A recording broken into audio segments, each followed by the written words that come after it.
अस्सलाम वालेकुम एवरीवन। मेरा नाम फैसल हयात है और आज हम आईसेप के प्लेटफॉर्म के थ्रू दोबारा आपके पास हाजिर हुए हैं।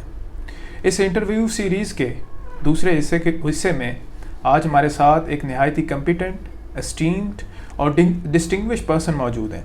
उनका नाम मोहम्मद रमज़ान इश्तियाक है और उन्होंने CSS के इम्तिहान को एक दफ़ा नहीं बल्कि 2 दफ़ा उसमें कामयाबी हासिल की।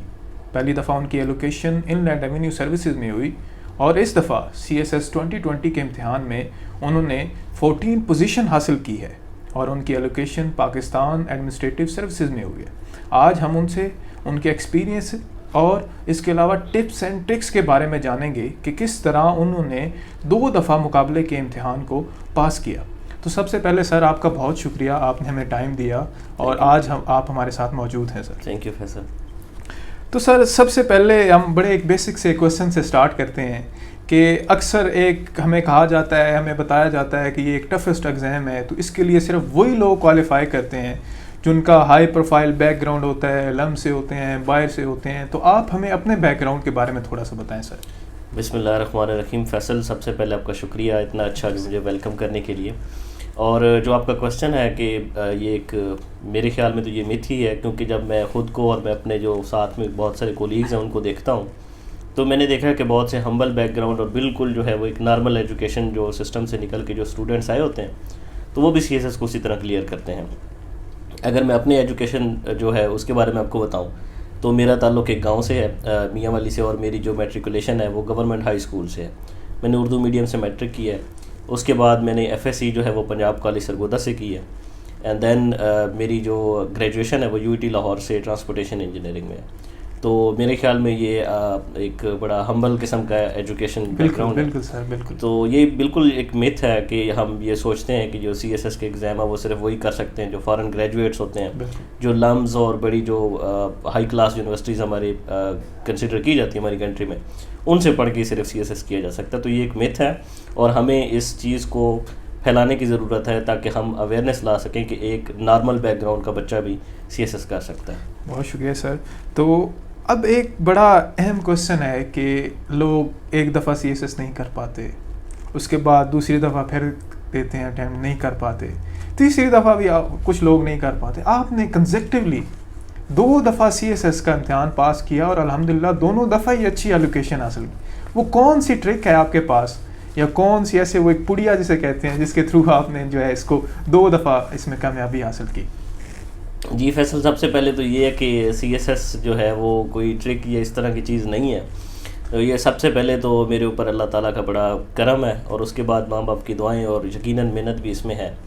तो अगर आप ये वाली बात करें कि किस वजह से मुझे लगता है कि मैंने दोनों बार CSS को क्वालिफ़ाई किया है, तो उसकी वजह मैं सिर्फ एक ही कहूँगा कि जब भी मैंने CSS की तैयारी शुरू की 2017 में, 2020 में, तो मैंने अपना एक टारगेट सेट किया था कि मैंने इसको करना ही करना है।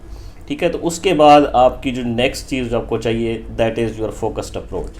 ठीक है, पहली बार मेरे पास टाइम थोड़ा ज़्यादा था क्योंकि उस टाइम मैं सिर्फ CSS की तैयारी कर रहा था, लेकिन 2020 में मेरी IRS की ट्रेनिंग भी चल रही थी, तो इसलिए दोनों चीज़ें मेरे लिए साथ साथ मैनेज करना काफ़ी मुश्किल थी।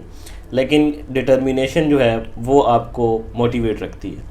ठीक है, तो मेरा एक गोल था जो मैंने अचीव करना था, इसीलिए मेरे पास जितना भी टाइम अवेलेबल होता था मेरा वो फोकस होता था कि मैं उन चीज़ों को करूँ। जैसे मैंने बताया कि सेकंड टाइम मेरे पास टाइम बड़ा कम था, मैंने बड़ी जो है वो फोकस्ड किस्म की अप्रोच ली। मैंने बड़ी कम चीज़ें पढ़ी क्योंकि मैंने बहुत सारी चीज़ें पहले पढ़ी हुई थी, तो मैंने उन्हीं चीज़ों को पॉलिश किया, जिसकी वजह से अल्हम्दुलिल्लाह मेरा जो ऑब्जेक्टिव था वो मैंने अचीव कर लिया इस बार। आपका बिल्कुल पिछले जवाब से रिलेटेड एक क्वेश्चन है कि पहले आपकी एलोकेशन इनलैंड रेवेन्यू सर्विसेज में हुई, जिसको भी एक बड़ा अच्छा ग्रुप कंसिडर किया जाता है। तो उसके बाद किस चीज़ ने आपको मोटिवेट किया कि आप दोबारा अपेयर हों एग्ज़ाम में? आप जैसा कि आप सबको पता है कि एक बड़ा टफ़ ये एक प्रोसेस है, तो अभी आपने दोबारा पाकिस्तान एडमिनिस्ट्रेटिव सर्विस में आपकी एलोकेशन हुई है, तो इसके पीछे सर क्या वजह है, कर लिए में ये बताएं। जी बिल्कुल फैसल, IRS जो है वो एक बहुत अच्छी सर्विस है। इसमें आप बहुत सारी टेक्निकल चीज़ें जो है वो जानते हैं जो कि एक आम जो एस्पायरेंट होता है या एक बाकी जो सर्विस ग्रुप्स हैं उनमें वो चीज़ें नहीं हैं। लेकिन अगर बात की जाए कि मोटिवेशन की कि क्या मोटिवेशन थी जिस वजह से मैंने PES की तरफ स्विच किया, तो मैंने जैसे कि बताया कि मैं एक जो है वो रूरल बैकग्राउंड से हूँ, तो मैंने वहाँ पे सोसाइटी के जो मसले मसाइल देखे हैं, तो वहाँ पे मेरे अंदर एक चीज़ आती थी कि मैं लोगों को हेल्प आउट करूँ।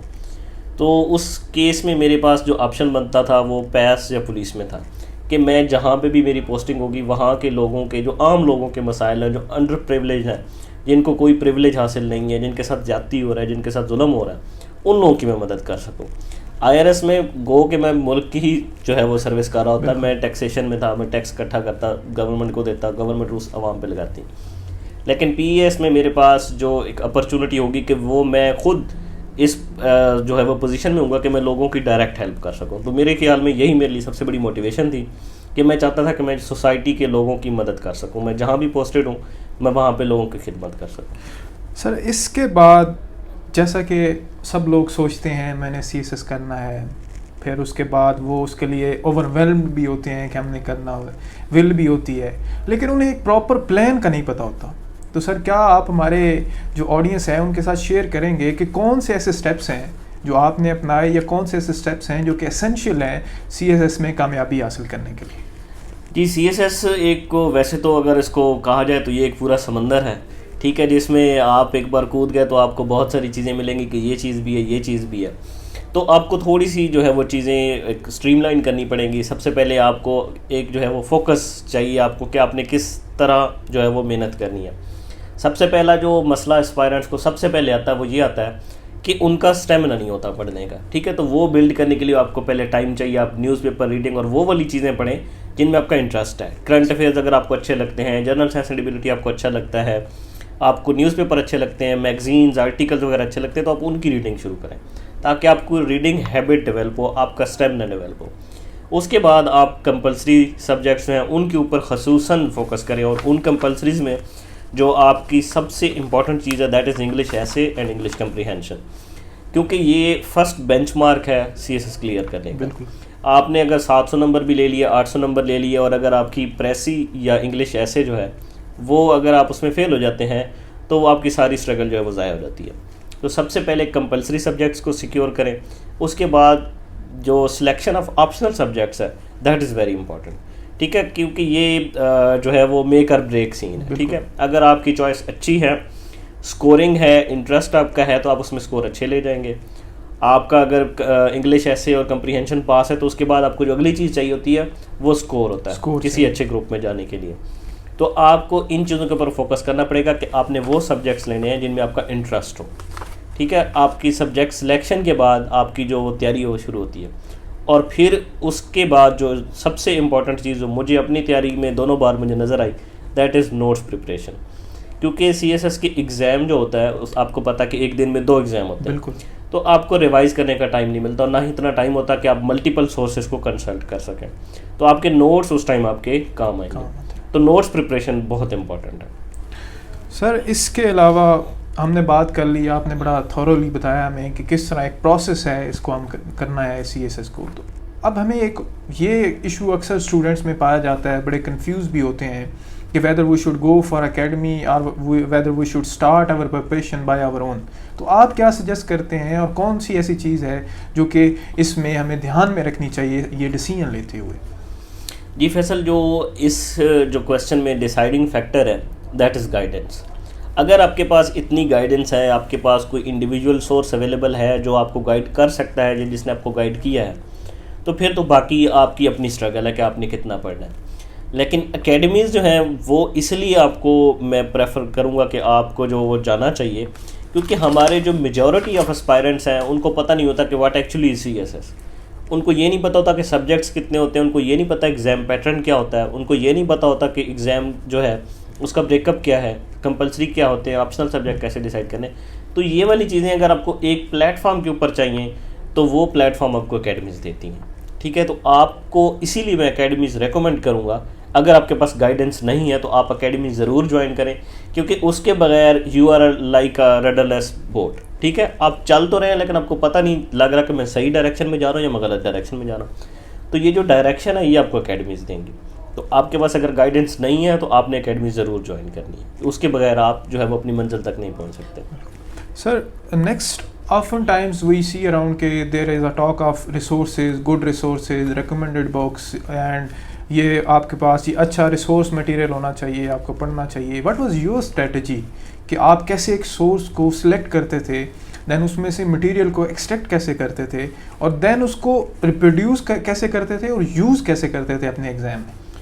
बिल्कुल फैसल, CSS के बारे में एक कहा जाता है कि it is not about hard work, it is about smart work. ठीक है, तो बहुत सारे लोग इस चीज़ को डिसाइफर नहीं कर सकते कि व्हाट एक्चुअली स्मार्ट वर्क। बिल्कुल, स्मार्ट वर्क ये है कि आपने टू द पॉइंट रहना है। बहुत सारे एस्पायरेंट्स का मसला ये होता है कि वो एक ही सब्जेक्ट्स के ऊपर बहुत ज़्यादा बुक्स पढ़ लेते हैं, 10-12 बुक्स पढ़ लेते हैं।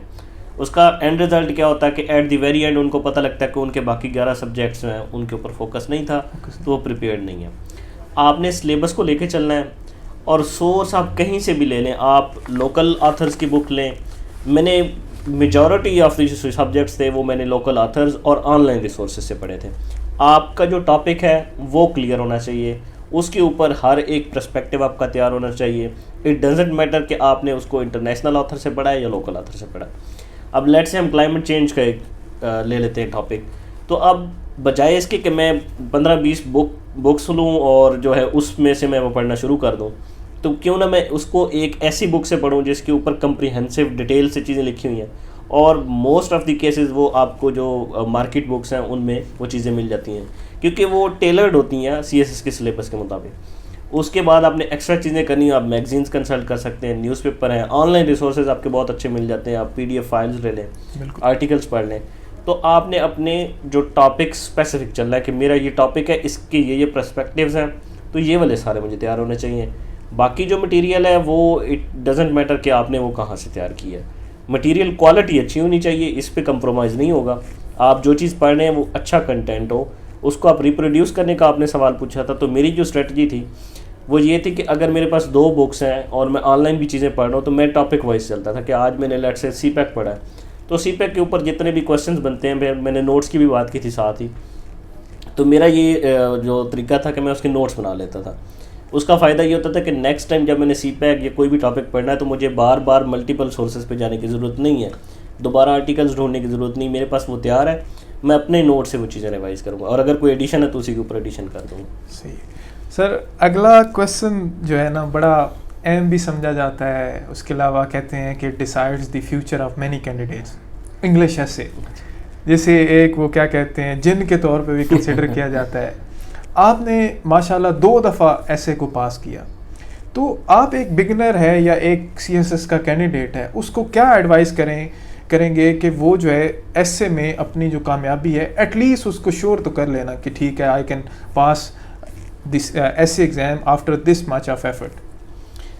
फैसल, आपने एक वर्ड यूज़ किया जिन का। असल में मसला ये है कि हमने बाकी CSS के जो इंग्लिश ऐसे के एग्ज़ाम है उसको जिन बना लिया, और उसके अंदर बहुत सारी हमने मिथ्स बना ली हैं, जिसकी वजह से एक एस्पायरेंट जो है वो इतना कंफ्यूज होता है कि उसको समझ नहीं आती कि मैंने क्या चीज़ करनी है। मेरे हिसाब से जो बंदा इंग्लिश ऐसे में फ़ेल होते हैं उसकी रीज़न ये है कि वो इंग्लिश ऐसे को सिर्फ इंग्लिश का एग्ज़ाम समझ बैठते हैं। इंग्लिश ऐसे is not only about English. English आपकी ठीक होना ज़रूरी है, उसमें बहुत आपने जो है वो फ्लावरी लैंग्वेज नहीं डालनी। बहुत सारे लोग ये करते हैं कि वोकैब बड़ी मुश्किल डाल देते हैं, वो इवन जो एग्जामिनर होता है उसको भी समझ नहीं आती कि ये क्या लिखना चाह रहे हैं, ये क्या कन्वे करना चाह रहे हैं। इंग्लिश ऐसे एग्ज़ाम है आपकी इंग्लिश के ठीक होने का, प्लस आपकी रेलेवेंस और नॉलेज ऑफ द टॉपिक, इस चीज़ का एग्ज़ाम है वो। ठीक है, तो आपने इंग्लिश भी अच्छी लिखनी है, और जो आपका क्वेश्चन है जो आपसे ऐसे में डिमांड किया जा रहा है आपने उस डिमांड को भी मीट करना है। लेट्स से वो किसी टॉपिक पे आप डिबेट जा रहे हैं, CPAC पे डिबेट जा रहे हैं आपसे कि CPAC पाकिस्तान के लिए बेनिफिट है या नुकसान है, तो अब बजाय इसके कि मैं सिर्फ इंग्लिश पे फोकस करूँ, मेरा साथ में ये एनालिसिस भी होना चाहिए कि CPAC वो है क्या चीज़, CPAC पाकिस्तान के लिए ठीक है गलत है। अगर मैं बहुत अच्छी इंग्लिश लिखता हूँ लेकिन मेरे आर्गूमेंट्स वीक हैं, ठीक है, मैं प्रूफ ही नहीं कर पाता, लेट्स से मैं कहता हूँ कि CPAC पाकिस्तान के लिए नहीं है ठीक, और मैं उसको प्रूफ नहीं कर पाता, तो मैं इंग्लिश ऐसे क्वालिफाई नहीं कर सकता, बिल्कुल, चाहे मेरी इंग्लिश कितनी ही अच्छी क्यों ना। ठीक है, तो आपका टॉपिक से रेलेवेंस, आपकी टॉपिक के ऊपर ग्रिप, और उसके बाद इंग्लिश, ये 3-4 जो फैक्टर हैं अगर ये ठीक हैं तो गारंटी तो CSS की कोई नहीं दे सकता आपको, लेकिन एटलीस्ट आपको ये पता होगा कि मेरा ऐसे क्वालिफाई होने के चांसेस बहुत ज़्यादा।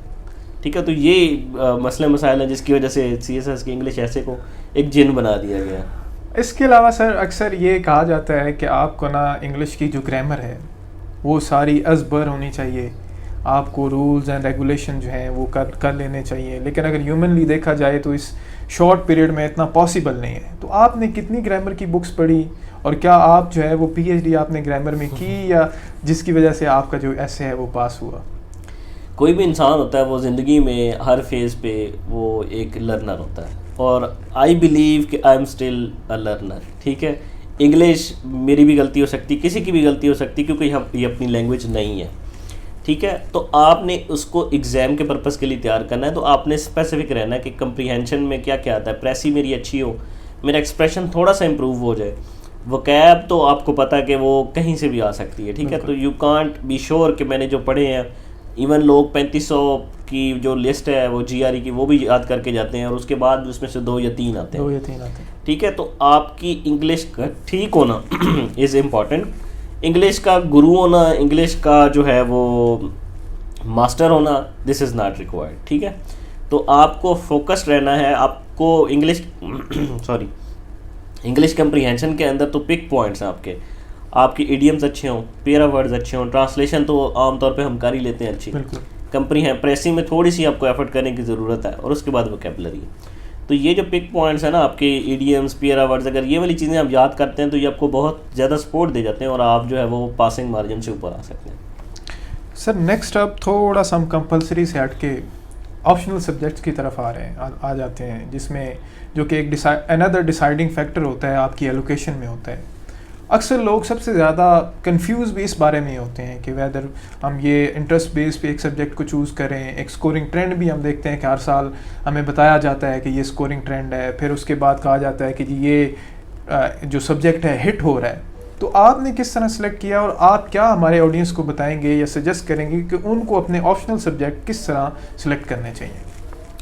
जी फैसल, ये सवाल मेरे से बहुत ज़्यादा पूछा जाता है, पर्सनली भी बहुत सारे लोग पूछते हैं कि मैं कौन सा सब्जेक्ट लूँ और कौन सा ना लूँ, और अक्सर वो सबसे पहले ये पूछते हैं कि आपके कौन से जो है वो ऑप्शनल सब्जेक्ट्स थे। तो मैं उनको कभी नहीं बताता कि मेरे ऑप्शनल क्या थे।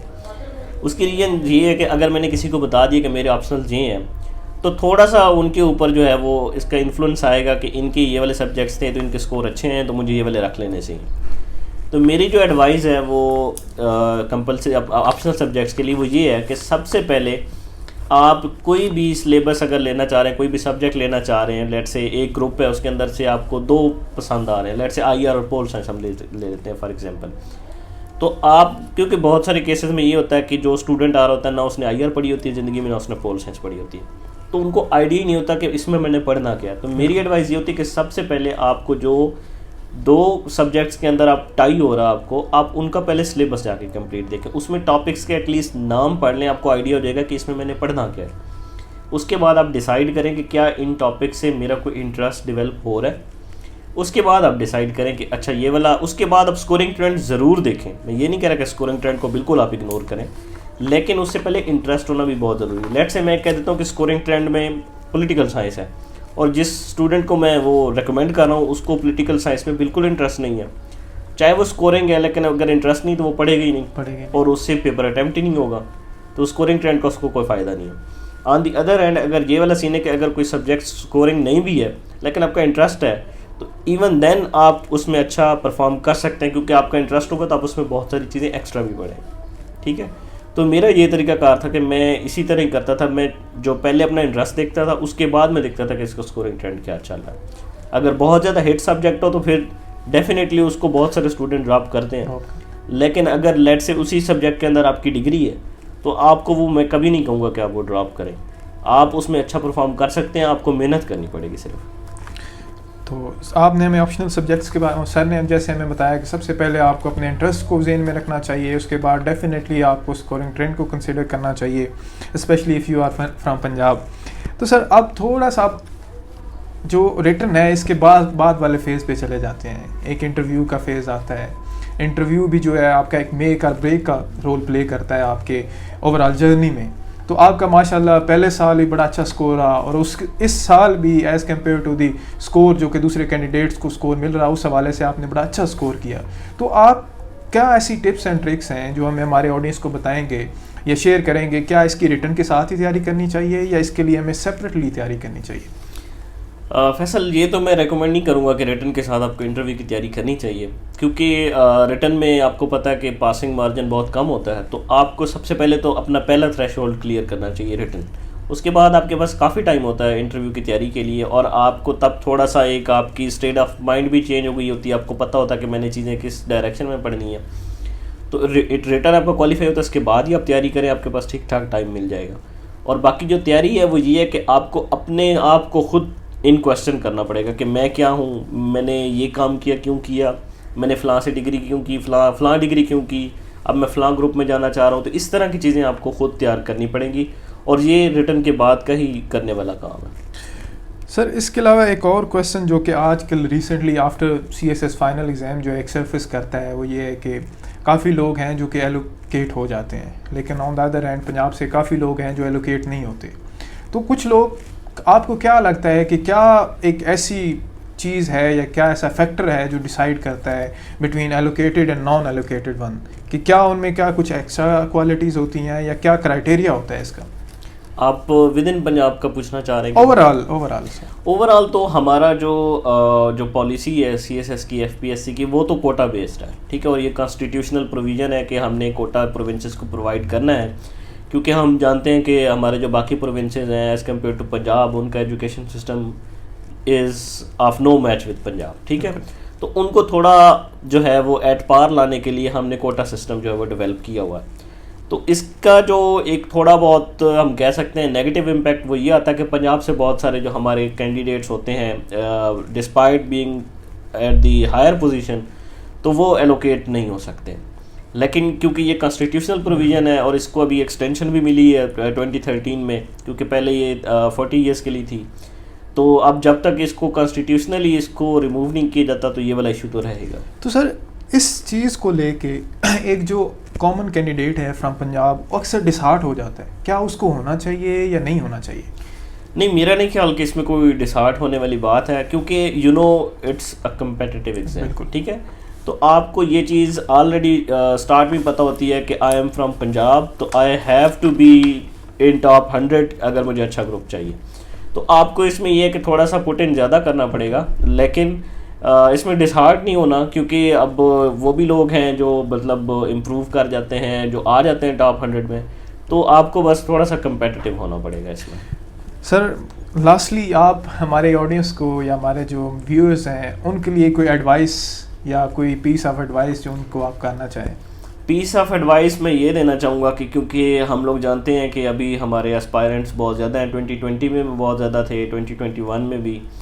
तो टिप ये है कि आप लोगों ने इस चीज़ को लेके जो है वो डिसहार्ट नहीं होना कि इस कैंडिडेट ज़्यादा हैं, तो जो फर्स्ट पोजीशन पे आ रहा होता है वो भी उन 20,000 में बैठ के एग्ज़ाम दे रहा होता है, और उसको भी जो है ना टिल लास्ट डेट पता नहीं होता कि मेरी एलोकेशन भी होगी या नहीं होगी, ठीक है। तो ये एक प्रोसेस है, इसमें आपने कंसिस्टेंट रहना है, अपनी जो है वो हिम्मत को वो बढ़ा के रखना है, आपने हिम्मत नहीं हारनी, ठीक है। और उसके बाद ये कि गाइडेंस के लिए आप लोगों गाइडेंस बहुत ज़रूरी है। जैसे पहले ही हमने बात की, आईसेप में अभी हम जो है इंशाल्लाह नया सेशन भी शुरू करने जा रहे हैं, तो गाइडेंस बहुत ज़रूरी है। और एकेडमीज़ उन लोगों के लिए बहुत ज़्यादा मुफीद है जिनके पास कोई इंडिविजुअल सोर्स नहीं है, जिनको कोई बताने वाला नहीं है। तो आई होप कि इंशाल्लाह जो हम आईसेप पे अपनी पूरी जो है वो कोशिश करेंगे कि आप लोगों को प्रॉपर गाइड किया जा सके। सर, इसी से रिलेटेड हमारे पास एक क्वेश्चन भी है कि आप आईसेप में एज अ फैकल्टी मेंबर पढ़ा भी रहे हैं, तो आपका एक्सपीरियंस यहाँ पे कैसा है और आप किस तरह बच्चों को गाइड करते हैं? जी, यहाँ पे मैं बिल्कुल फैकल्टी का मेंबर हूँ आईसेप में, और मेरा बड़ा पुराना जो है वो ताल्लुक़ है आईसेप से। तो रही बात पढ़ाने की, तो वो हम अपना प्रॉपर जो है वो पेपर प्रेजेंटेशन और इन सब चीज़ों पे इंशाल्लाह फोकस करेंगे और कर भी रहे हैं। और उसके बाद आईसेप में बड़ी हमने एक नई स्ट्रेटजीज़ काफ़ी ज़्यादा ऐड की हैं, जैसे वीकली एडिटोरियल के रिव्यूज़ वगैरह हो गए, फाउंडेशन क्लासेस हम ले रहे हैं। तो ये वाली चीज़ें जो हैं आपको इंशाल्लाह डिस्टिंग्विश करेंगी कि आप लोगों ने 20,000 कैंडिडेट्स में से अपने आप को कैसे मनवाना है। Sir, thank you very much for your valuable time. आपने जो टिप्स एंड ट्रिक्स शेयर की डेफिनेटली वो हमारे व्यूअर्स को हेल्प आउट करेंगे। डिफरेंट कुछ जो कन्फ्यूजन्स हैं या जो टॉप 10 में आने के लिए या एलोकेशन के हवाले से उनको हेल्प आउट करेंगे। इसी के साथ ही हम आज आपसे इजाज़त लेना चाहेंगे और मज़ीद हम कोशिश करेंगे कि और भी इसी तरह के जो टॉप एजुकेटर्स हैं उनको आपके सामने लेके आएँ, उनसे पूछें, उनकी जर्नी का पूछें, उनसे टिप्स एंड ट्रिक्स का पूछें और उनसे पूछें कि किस तरह उन्होंने किया और किस तरह आप कर सकते हैं। Thank you very much for today. Allah.